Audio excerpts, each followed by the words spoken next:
नमस्कार दोस्तों मैं अभी Ballerina from the world of John Wick नाम की नई मूवी को देखकर लौट कर आया हूं। 2 घंटे मूवी की टोटल लेंथ है एंड फिल्म इंडिया में हिंदी में भी रिलीज की गई है एंड जैसा कि टाइटल से जाहिर भी है from the world of John Wick. आपको जॉन विक की पिछली मूवीज देख लेनी चाहिए, उसके बाद ये मूवी देखेंगे तो बेहतर होगा। नहीं भी देखी है तो चलेगा, मतलब इतना भी कुछ ऐसा नहीं था कि स्टोरी को उस तरीके से इंटरलिंक करके लिखा गया हो कि पिछली मूवीज ना देखें तो ये फिल्म समझ में ना आए। मूवी समझ में आ जाएगी हर किसी को।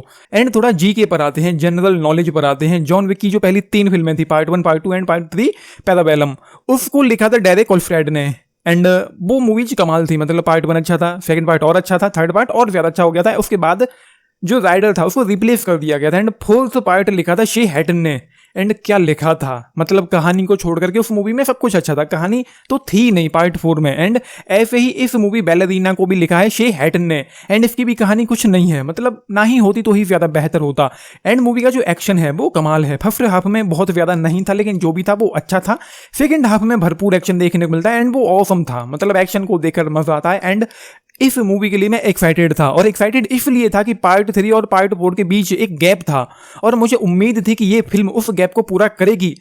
एनआरडे आर्म्स को देखने के लिए मैं एक्साइटेड नहीं था, मैं बस उस गैप को जानना चाहता था कि उन दोनों मूवीज के बीच में हुआ क्या था। एंड मैं उम्मीद कर रहा था कि इस मूवी में वो चीजें देखने को मिलेंगी कि असल में उन दोनों मूवीज के बीच हुआ क्या था यहाँ इस दुनिया में। मतलब ये कि फेंटिनो डेंटोनियो को मारने के बाद हाई टेबल उसके पीछे पड़ गया था और कॉन्टिनेंटल के दरवाजे उसके लिए बंद हो गए थे। फिर ऐसा क्या हुआ अचानक से पार्ट 3 और पार्ट 4 के बीच में कि वो एल्डर्स के पीछे पड़ गया तो उसने तमाम सारे एल्डर्स मार डाले। मैं जॉन विक की बात कर रहा हूँ। यहाँ पर उन्होंने बस बता दिया है कि ये फिल्म पार्ट 3 और पार्ट 4 के बीच में कहीं चलती है, बट हमें आप ये तो बताओ कि वो खुद हाई टेबल से भाग रहा होता है, फिर उसको इतना वक्त कैसे मिलेगा कि किसी और के फटे हुए को वो सिले।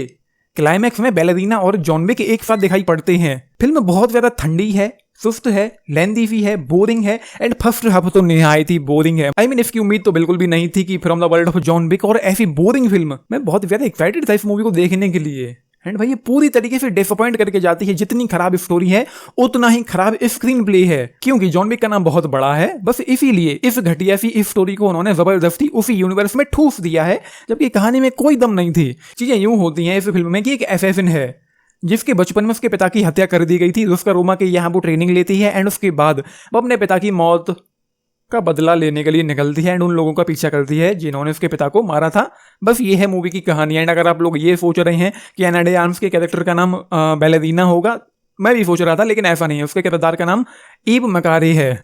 बस ये है मूवी की कहानी जिसमें कुछ भी अच्छा नहीं है। मतलब निहायत ही बोरिंग पकाऊ ठंडी सी मूवी मुझे लगी है। किरदार में कोई डेप्थ नहीं है, कोई सोल नहीं है, कोई फील नहीं है, कोई इमोशन नहीं है, कोई वाइब नहीं है एंड कुछ भी नहीं है। जो भी इस मूवी में अच्छा था वो बस एक्शन था एंड इवन डायरेक्शन तक इस मूवी का मुझे अच्छा लगा नहीं है।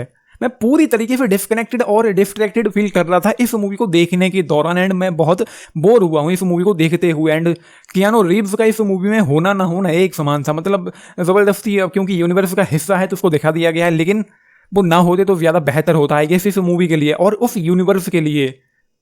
बस ये है, जस्ट 2.5 स्टार एक्शन को ध्यान में रखते हुए एंड एना की परफॉर्मेंस को ध्यान में रखते हुए उनका काम मुझे सही लगा है। एक्शन में उनका काम बहुत अच्छा था, तो एक्शन और एना के लिए जो 2.5 स्टार आउट ऑफ 5 इस मूवी के लिए। बाकी तो मेरे पास कुछ भी कहने के लिए नहीं है इस मूवी के बारे में। आप लोगों ने मूवी देखी है, देख रहे हैं, अपने टेक लिख के बताना। बाकी 10 में से अगर आप लोग पूछें जफ्रा 6 स्टार्स, मैं कहूँगा कि स्किप करो, वेस्ट ऑफ टाइम है, वेस्ट ऑफ मनी है। तो देखिए जरूर लिख के बताना। बाकी लाइक शेयर सब्सक्राइब करना चैनल को, वीडियो को and this is Nitish, thank you.